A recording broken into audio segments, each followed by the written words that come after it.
اسی لیے قرآن مجید کی آیت کے اندر فرمایا لقد کان لکم فی رسول اللہ اسوۃ حسنہ، اے محبوب صلی اللہ علیہ وسلم آپ امت کو بتائیے کہ آپ علیہ السلام یعنی رسول اللہ صلی اللہ علیہ وسلم کی سیرت کے اندر، ان کے اخلاق کے اندر ہی اللہ رب العزت نے کامیابی رکھی ہے اور طریقہ رکھا ہے صحیح طریقہ۔ جس طرح قرآن مجید کی حفاظت اللہ رب العزت نے فرمائی، اسی طرح سے احادیث مبارکہ کی ذمہ داری اور حفاظت اللہ رب العزت نے فرمائی۔ اسی طرح سے حضور علیہ السلام کی سیرت کو بھی اللہ رب العزت نے محفوظ فرمایا۔ نبی اکرم صلی اللہ علیہ وسلم سے اگر سیرت کو بیان کیا جائے تو صحابہ کرام نبی صلی اللہ علیہ وسلم کی سیرت کو بیان کرتے ہوئے نظر آتے ہیں۔ سیرت کا میں نے بیان کر دیا، لفظی معنی ہے چلنا، لیکن اس کی اصطلاحی تعریف یہ ہوتی ہے نبی علیہ السلام نے اپنی زندگی کے اندر جو بھی کلمات ارشاد فرمائے، جو بھی اعمال کیے، جو بھی اقوال کیے، اس کو سیرت کہتے ہیں۔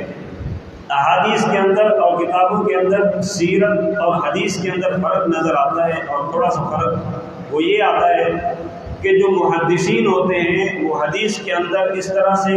غور و خوض کرتے ہیں، توجہ کرتے ہیں اور فکر کرتے ہیں کہ ان سے ہم نبی علیہ السلام کے بتائے ہوئے طریقے کو صحیح احادیث سے، صحیح طرق سے اور صحیح روایات سے ثابت کریں، اور اس کے بعد نبی علیہ السلام کے جو احکامات ہوتے ہیں، مسائل ہوتے ہیں جو ان احادیث سے ثابت ہو رہی ہوتی ہے، وہ یا نبی علیہ السلام کی جو ذات ہوتی ہے وہ جو اس ذات سے ثابت ہو رہی ہوتی ہے، وہ دوسرے درجے پہ محدثین دیکھتے ہیں۔ جو سیرت نگار ہوتے ہیں، سیرت نگاروں کا کام یہ ہوتا ہے وہ نبی علیہ السلام کے طریقے کو بیان کرتے ہیں، حضور علیہ السلام کی ذات کو بیان کرتے ہیں۔ آپ علیہ السلام نے معاشرت کے اندر کیسے زندگی گزاری، آپ علیہ السلام نے ازدواجی زندگی کیسے گزاری، آپ علیہ السلام نے صحابہ کے مجمع کے اندر جنگ گھٹے کے اندر کیسے زندگی گزاری، آپ علیہ السلام اگر سفر میں ہیں تو ان کی سفری زندگی کیسے رہی۔ یہ سیرت نگار جو ہوتے ہیں نبی علیہ السلام کی ذات کو کوٹ کرتے ہیں۔ اس کے بعد درجہ ہوتا ہے کہ یہ حدیث یہ جو روایت ہے اس کا درجہ کیا ہے، یہ ثانوی درجہ اس کو رکھتے ہیں۔ یہ دونوں کے اندر تھوڑا سا فرق ہے۔ نبی علیہ السلام کی سیرت کے اندر صحابہ کرام نے بھی بڑا کام کیا ہے، لیکن ہم تھوڑی سی تاریخ جو ہے اس تاریخ کے زائچے میں دیکھتے ہیں جو ہم دیتے ہوئے جس علاقے میں یہ سندھ کا علاقہ ہے، بر صغیر میں جو سندھ کا علاقہ ہے، اس کے اندر ہم اگر نظر دوڑاتے ہیں کہ نبی علیہ السلام کے اوپر نازل ہونے والا قرآن مجید جس طرح اللہ رب العزت نے اس کو محفوظ فرمایا، اسی طرح سے حضور علیہ السلام کی بتائی ہوئے طریقے اور احادیث مبارکہ کو نبی علیہ السلام نے اور اللہ رب العزت نے کس طریقے سے ان کو صحابہ کرام کو تعلیم دی اور آگے کیسے اس کی حفاظت کا ذمہ دیا۔ اسی طرح سے سیرت مبارکہ کو بر صغیر کے اندر بالخصوص سندھی علماء کرام نے کس طرح سے ان کو آگے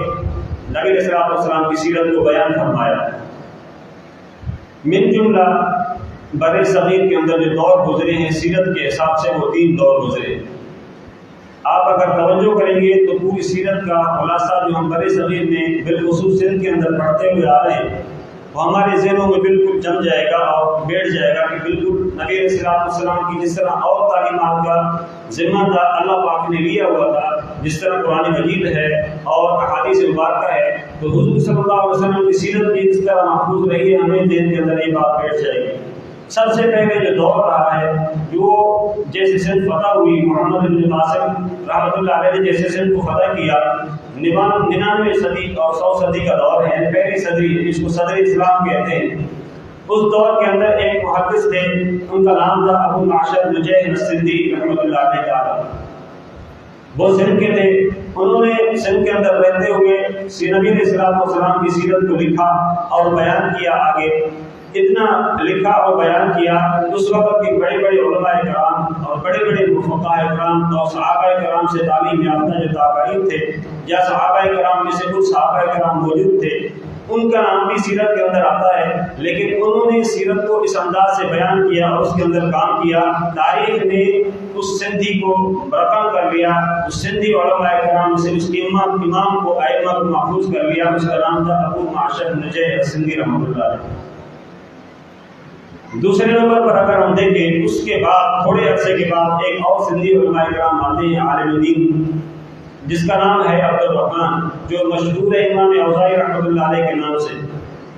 امام اوزاعی کو کون نہیں جانتا؟ اگر علماء کی بات کی جائے تو علماء کرام میں ہر کسی نے یہ نام اور ان کا تذکرہ اور ان کی جو حالات زندگی وہ پڑھی ہوئی۔ حضرت امام اوزاعی رحمۃ اللہ علیہ کے بارے میں آتا ہے کہ یہ سندھ کے رہنے والے تھے۔ کچھ عرصہ کے بعد بچپن کے اندر ہی ان کی ہجرت ہو گئی تھی شام۔ کچھ عرصے کے بعد پھر شام میں تعلیم پاتے ہوئے، علمی مدارس سے استفادہ کرتے ہوئے، علماء کرام سے استفادہ کرتے ہوئے ان کی تربیت ہوئی۔ جب بڑے ہوئے، اتنے بڑے عالم بنے کہ ان کو امام اہل الشام کا لقب دیا جاتا ہے۔ آج تک جو علماء شام گزرے ہیں، امام اہل الشام کا لقب امام اوزاعی رحمۃ اللہ علیہ کو دیا جاتا ہے۔ اور ان کی اگر وفات کو دیکھا جائے، امام ابو حنیفہ رحمۃ اللہ علیہ کی 150 کے اندر وفات ہے، اور امام اوزاعی رحمۃ اللہ علیہ 157 ہجری کے اندر ان کی وفات ہے۔ یعنی امام اعظم ابو حنیفہ رحمۃ اللہ علیہ کے ہم زمان رہے۔ یہ بھی اتنے بڑے عالم دین اور امام تھے۔ ان کو اگر ابتدائی دور کے اندر دیکھا جائے اور ان کی بنیاد دیکھی جائے، جس طرح کہا جاتا ہے بیسیکلی کہاں کے تھے، بیسیکلی وہ سندھ کے تھے۔ وہ بعد میں ہجرت کر کے جب شام گئے تو شامی کہلائے، لیکن اصل ان کا جو مرکز تھا اور ان کا بنیاد اور گھر تھا، مرکز وہ سندھ تھا۔ یہ بھی اللہ رب العزت نے سندھ کی دھرتی کو، سندھ کے قلوب میں سے کسی قدر کو اللہ رب العزت نے حضور صلی اللہ علیہ وسلم کی سیرت کو بیان کرنا اور ان کو محفوظ کرنے کا طریقہ کسی سندھی علماء کے سر گیا۔ یہ دور جب چلا علماء کرام کا، امام اوزاعی رحمۃ اللہ علیہ کا، امام اور بھی ہیں امام ابو معشر مجاہد السندھی رحمۃ اللہ علیہ، وقت چلتا گیا، گزرتا گیا۔ اس کے بعد کچھ عرصہ کے بعد ایک اور سندھی علماء کرام بھی نمودار ہوئے۔ ان میں سے پہلے بڑے محدث جو تھے وہ ابو الحسن سندھی رحمۃ اللہ علیہ تھے۔ اگر علماء کرام، کچھ علماء کرام بیٹھے ہوئے، ان کو پتہ ہے کہ ہم جب سیاستہ پڑھتے ہیں، سیاستہ کے اندر جو شروحات لکھی گئی ہیں وہ بڑے بڑے علماء نے لکھی، لیکن پوری دنیا کے اندر حضور صلی اللہ علیہ وسلم سے لے کر آج تک جو سیاستہ کی 6 کتابیں ہیں، 6 ہی کتابوں کی جو شروحات لکھی گئی ہیں، ان 6 کتابوں کے اوپر کام کیا گیا ہے۔ وہ 2 ہستیوں نے کام کیا ہے۔ ایک امام جلال الدین سیوطی رحمۃ اللہ علیہ، جس کو بڑا مرتبہ اللہ رب العزت نے مقام اور مرتبہ دیا تھا، جن کی کتاب ہم پڑھتے ہیں امام کی جلالہ شریف ہے۔ یہ امام جلال الدین سیوطی، یہ تو بعد کے دور کے محدث ہیں، لیکن امام ابو الحسن سندھی رحمۃ اللہ یہ بھی بات کی، لیکن مقام اور مرتبہ دیکھا جائے، ابو الحسن سندھی رحمۃ اللہ علیہ نے فقہ کتاب احادیث کے اندر جو 6 بڑی کتابیں ہیں سیاستہ کی، 6 کتابوں کی شروحات، 6 ہی کتابوں کی جو شروحات دنیا میں لکھی گئی وہ حضرت ابو الحسن سندھی رحمۃ اللہ نے لکھی۔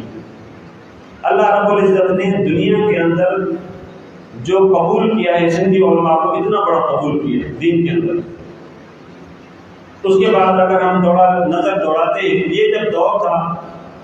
حضرت ابو الحسن سندھی رحمۃ اللہ علیہ، حضرت امام اوزاعی رحمۃ اللہ علیہ، حضرت ابو معشر مجاہد سندھی رحمۃ اللہ علیہ، یہ ایسا دور تھا۔ اس دور کے اندر چونکہ محمد بن قاسم عرب سے آئے ہوئے تھے، تو سندھی علماء کرام کا عرب علماء کرام کے ساتھ گہرا تعلق تھا۔ جس طرح آج مختلف علماء کرام کے فورمز وغیرہ بنے ہوئے، جیسے مسلم پرسنل کا بورڈ ہے، اس بورڈ کے تحت بڑے بڑے مفتیان کرام جو پاکستان کے ہیں وہ علماء ہند سے جڑے ہوئے ہیں، ہند کے بڑے بڑے عالم اس مجلس کے اندر جڑے ہوئے ہیں۔ اسی طرح سے مجلس العالمی جو سعودی عرب کے اندر فقہ مجلس الاسلامی ہے، اس کے اندر بھی مفتی تقی عثمانی رحمۃ اللہ علیہ کا نام ہے، وہ بھی ان کے اندر جڑے ہوئے ہیں۔ اسی طرح سے صدر اسلام میں بھی فورم بنے ہوئے ہوتے تھے علماء کرام کے۔ سندھ کے جو فورم بنے ہوئے تھے جن کے اندر علماء کرام کا جن کے ساتھ روابط تھے وہ عرب کے علماء کرام کے ساتھ ان کے روابط تھے۔ اسی لیے جو عربی علماء کرام ہیں، اہل عرب ہیں، یہ بڑے بڑے سندھی علماء کرام ہیں، ان کے اوپر انہوں نے PhD بھی کروائی ہے۔ مولانا محمد عابد سندھی رحمۃ اللہ علیہ، ان کا تذکرہ بھی تھوڑا سا آتا ہے آگے جا کے۔ یہ ان کی شخصیت کے اوپر، ان کے ذات کے اوپر مکہ